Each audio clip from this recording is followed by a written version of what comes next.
What is up, everyone? It's Quinn here, and in today's video, I'm going to be talking about the best draft position in 2025 fantasy football. So I'm sure a lot of you guys out there have some sort of agency when it comes to your round one pick, whether that's some sort of league competition where you're able to select your round one position, maybe the draft order is randomized, but you're able to trade with your league mates prior to draft day. Either way, I do think it's advantageous to have an understanding of where the best pockets are in the first round. And even if you don't have any agency with where you're drafting this year, I still think this video can be helpful because I'm going to be looking at some of the early round ADP, talking about some of the starts that you can have in this given year. And I actually think this is a really interesting spot this season because in previous years, I think you could really prefer like an early round one pick. Maybe you like the 1-2 turn just based on the potential player pool. I actually think you can make a really strong case for like any pocket within the first round to be the best pick. I think you can put together some great teams regardless of where your pick is. But let's kind of run through some of the early round ADP here. Obviously, this is not going to be perfect. Every platform's kind of going to differ,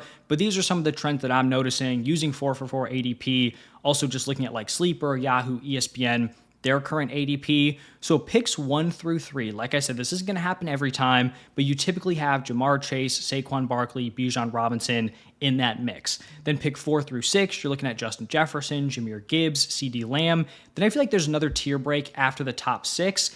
And then this order of like this tier is kind of all over the place based on the platform. So you have Amon-Ra St. Brown, Puka Nacua, Christian McCaffrey, Derrick Henry, Ashton Genty, Malik Neighbors, and Nico Collins. Then you're getting into like the early to mid round 2 area. You have Devon Achane, BTJ, AJ Brown, Josh Jacobs, Brock Bowers, and Jonathan Taylor. 2-3 turn, you're looking at Drake London, Josh Allen, Bucky Irving, Lamar Jackson, Ladd McConkey, Trey McBride, and Kyron Williams, and then just a bunch of potential names that are in there in round 3. Now let's look at some of the starts you could have if you're picking in the early first round, so like the 101 through the 104.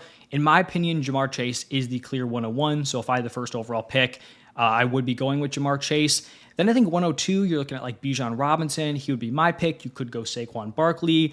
I think you could look at a Jahmyr Gibbs, kind of 103, 104, similar thing. I'm looking at Jahmyr Gibbs, CeeDee Lamb. My personal top 4 is Jamar Chase, Bijan Robinson, Jahmyr Gibbs, CeeDee Lamb. With that being said, I'm not going to say, taking Saquon Barkley in the top 4 is like a bad pick. Like the dude was the running back 1 overall last year. So totally fine with him in this range. Then when we're looking at that 2-3 turn, there's still some solid options available, right? Drake London here I think is interesting. I think Bucky's a really solid like back end round 2 pick. I think Ladd McConkey's a great option. If you want to go elite tight end, Trey McBride is in the mix. Personally, I don't love going these elite quarterbacks 2-3 turn, but if that's your thing, that is a potential option. And like personally, I don't love a lot of the quarterback tight end values once we're getting out of the first few rounds, until we're waiting until some of the later rounds for quarterback and tight end. And so I do kind of like that this, early round 1 pick does set you up where you're going to have an opportunity to go elite tight end with Trey McBride. You're going to have an opportunity to go elite quarterback if you are interested. Now let's look at this ADP from the perspective of a back end round 1 pick, so like the 109 through the 112. And I actually think you can put together some really, really fun combos through 2 rounds. So obviously in the first round, you're going to have, the option of like Amon-Ra St. Brown, Puka Nacua, CMC, Derrick Henry, Genty, Neighbors, Nico Collins. For like a back end round 1 pick, I would love to get either CMC or Puka. Like those would be really fun picks, but I'm also cool in this range with like a Neighbors, a Nico Collins, a Genty, Amon-Ra St. Brown. And then you're going to be in draft rooms where potentially 1 or 2 of these guys might actually fall into the second round, and you're able to get, 2 of the guys within this round 1 tier. I also think some of the names that are available in like early round 2, like a Devon Achane, a BTJ, are just really, really solid. And so you could be starting off your draft with like a double hero RB start of CMC, Devon Achane. I think that is super dangerous. You could go wide receiver running back with like a CMC, BTJ, a Puka, Devon Achane. You could go wide receiver, and get like a Malik Neighbors, Nico Collins. There's a lot of really fun starts out there. I'm in like the 1-2 turn area. I think where it starts to get a little bit sketchy is I don't know if there's like a ton of value available at like the 3-4 turn. Obviously, it's going to be dependent on platform, but that is a potential concern there once you're getting outside the first couple of rounds.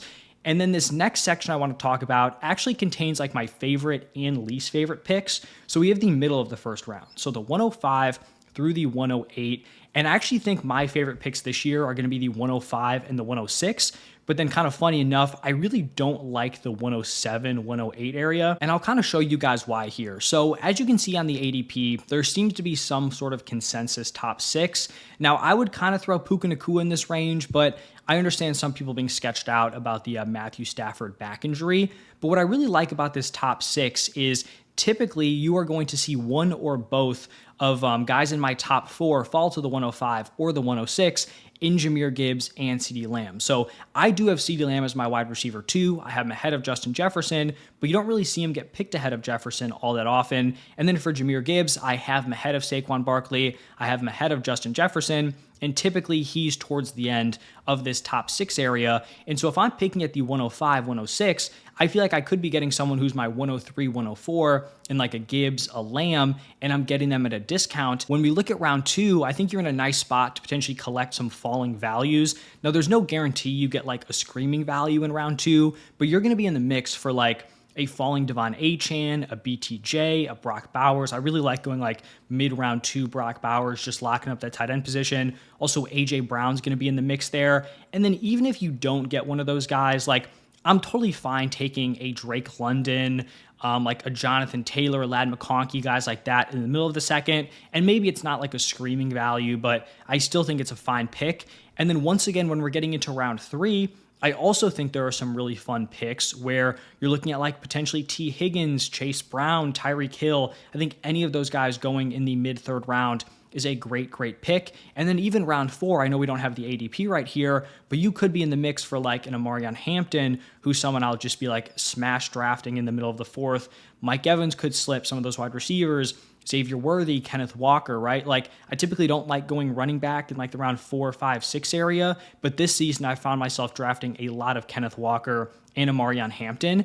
But then when we look at the pick 7 and 8 area, I don't really love those picks, and it's funny because they are very close together. But once you're getting outside of those top 6 picks, it does kind of feel like you're reaching from a larger tier where, yeah, you could go Puka 107, you could go CMC 107, but it doesn't feel like you're getting a great value. Plus, in other leagues, you could be picking 110, 111, and those guys are still on the board. Now, you do have a better chance of getting a falling value in the second, like an Achane, a BTJ, Brock Bowers, guys like that. But I still think getting one of those stud round 1 picks kind of overweighs the increased chance of getting a faller. But then you also decrease your chances of getting a really solid pick in round 3 where maybe Higgins, Brown, Hill are all off the board, and then it feels like you're reaching from a much larger tier. So I wanted to dive into a couple of mock drafts from the pick 5 and the pick 6 spot just to kind of show you the teams we can put together here. So this is going to be the mock from the 105 roster settings: 1 quarterback, 2 running backs, 2 wide receivers, a tight end, 2 flex spots, and I believe 6 bench slots. And so at the 105 here, we went with Jahmyr Gibbs, just going best player available. CeeDee Lamb was there, but Jahmyr Gibbs is my 103, so we take him here at the 105. Then when we get to the second round, we do get someone who I talked about as like a really solid pick. There was no Achane, there was no AJ Brown, but we get Brock Bowers at the 208. I feel really solid with that price. And then we get another really solid value in the third round where I'd be willing to take Chase Brown like early round 3. We get him here at the 305, and we have this really fun double hero RB start where we have Jahmyr Gibbs, Chase Brown locking down the running back positions, and then we have the tight end 1 here in Brock Bowers. Then we're in a spot where we can just hammer wide receiver from round 4 through round 9. We go Xavier Worthy, Tedero McMillan, Chris Olave, Rome Odunze, Josh Downs, and Emeka Egbuka. We get my RB3 with J.K. Dobbins. We go my favorite late round quarterback with Justin Fields. And then we close it out at the running back position: Bashal Tutin, Dylan Sampson, and Jarquez Hunter. So I think this is a really, really fun team. Obviously, our running back position is really strong, especially through the first 2. I think our depth is solid, where Dobbins should be playable early on. You have Tutin, Dylan Sampson, Jarquez Hunter, guys who have the potential to kind of break out later on in the season as young rookie options. And then at wide receiver, even though we didn't take our first one until round 4, I still feel like we have some really solid depth and like some young upside players. Like I think Xavier Worthy has the opportunity to be a wide receiver 1. We know these round 1 rookie picks like a Tet, do come with a lot of upside, but we still have some security like Chris Olave, feel good about him as a player. Roma Dunze, potential year two breakout. Josh Downs, I think is one of the most mispriced players in fantasy football. So overall, I do really like this team, and I think, you can see why I do like the 105 spot. Then the next mock draft here from the 106. Once again, we're going best player available, so CeeDee Lamb is my best option at the 106.